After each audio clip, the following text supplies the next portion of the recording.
The airport felt like a living thing that night, breathing, humming, vibrating with urgency. Wheels rattled across tile floors, voices overlapped in dozens of languages, and overhead announcements echoed endlessly, blurring into background noise. It was December 24th, and the entire terminal seemed to be holding its breath, waiting for permission to move again. Snow lashed against the glass walls of Terminal C, thick and relentless, coating grounded airplanes in white. Red letters glowed above one gate, flashing a message no one wanted to read. Flight 471, delayed until further notice. Graham Lockett sat beneath that sign without reacting. He was positioned near the far end of the terminal, away from the heaviest foot traffic, as if he'd chosen invisibility on purpose. His black coat was folded neatly over the chair beside him, his briefcase aligned perfectly at his feet. Everything about him was orderly, deliberate. His suit fit flawlessly. His shoes reflected the overhead lights. His posture was calm, controlled. What didn't belong was the object resting beside his briefcase. A small, well-worn teddy bear sat upright, its fur faded, its stitching loose around one ear. One of its button eyes sat just slightly crooked, giving it an expression that looked almost hopeful. Graham held the bear loosely in one hand, his thumb tracing the seam along its arm without conscious thought. To anyone passing by, he looked like a businessman waiting out a delay. But his eyes told a different story. They were distant, heavy with memories he never spoke about. They weren't focused on the screens or the storm outside. They were fixed on something far away in time. Christmas used to mean something else. He was so lost in his thoughts that he didn't hear the footsteps until a gentle tug pulled at the sleeve of his jacket. He blinked and looked down. A little girl stood beside him. She couldn't have been more than 5. Her cheeks were flushed pink from the cold, and soft brown curls escaped from beneath a beige knit hat shaped like a cat, complete with small stitched ears. She wore a bright red coat that swallowed her tiny frame and clutched a small green backpack shaped like a cat's face. She looked up at him with wide, fearless eyes. "Are you lost too, mister?" she asked earnestly. "I can help you find your mommy." The words landed like a quiet explosion in his chest. Graham opened his mouth, ready to tell her he wasn't lost, that he didn't need help, that she should go find an adult. But the words refused to come. Instead, he found himself staring at her, at the complete sincerity in her face, the absence of fear. "Are you lost?" he asked gently instead. She nodded. "Mommy was right there," she said, pointing behind her. "But then I saw the candy shop. When I turned back, she was gone. It's okay, though. I'm looking for her." She extended her mitten-covered hand toward him. "Do you want to help?" Every sensible part of him said no. This wasn't his responsibility. Security would handle it. Someone would notice. He should stay where he was. But something else, something softer and long-buried, rose quietly to the surface. He stood slowly, towering over her. She didn't step back. She simply slipped her hand into his as if she'd known him all her life. "Let's find her together," he said. Her face lit up. "Okay." She led him confidently through the terminal, weaving around travelers and luggage with surprising determination. Her small hand fit perfectly into his, warm and trusting. As they walked, she talked nonstop, filling the silence he lived in so comfortably. She talked about candy canes and jelly beans, about how her mommy didn't like too much sugar but allowed the red ones because red tastes like happy.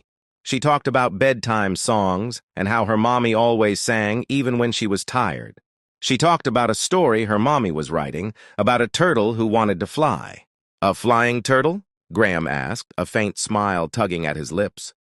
She nodded seriously. "Anything can happen in stories." Something loosened in his chest.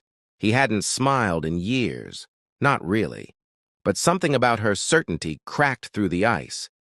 They checked the candy shop first, then the food court, then the small play area near the quieter gates.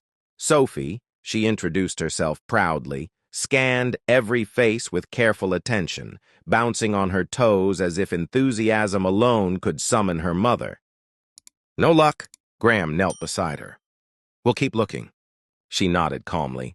Mommy's probably looking for me, too. We just missed each other. A nearby airport employee slowed, observing them. Excuse me, sir, she said kindly. Is this your daughter? Graham hesitated for a fraction of a second. Sophie looked up at him, eyes full of trust. Yes, he said quietly. We're trying to find her mom. The employee nodded and gestured toward the information desk. They may have a report. As they walked, Sophie hummed Silent Night, her voice soft and imperfect, but sincere. You're not scared? Graham asked. She shook her head. Mommy says if you're lost, stay kind. Magic finds you faster that way. Magic. He didn't believe in magic anymore, but for the first time in a long while, he wished he could. At the security desk, Clara stood gripping her purse strap tightly. Her blonde hair was slightly disheveled, her glasses fogged from the warmth of the terminal. She spoke calmly to the officer, but her eyes betrayed her fear. She's 5, brown curls, red coat, cat backpack. Her name is Sophie. When Sophie saw her, she broke free from Graham's hand. Mommy! Clara barely had time to turn before Sophie collided into her arms. She dropped to her knees, clutching her daughter tightly, whispering, You're okay, as tears spilled freely. When Clara finally looked up, her eyes met Graham's. He stood a few steps back, already preparing to fade into the crowd. You brought her back to me, Clara said. I just walked with her, he replied. She found the way. Still, she smiled through her tears. Thank you. Sophie held up the teddy bear. He let me borrow this. Clara noticed it immediately. She looked at Graham, understanding without needing an explanation. The storm worsened. Flights continued to delay.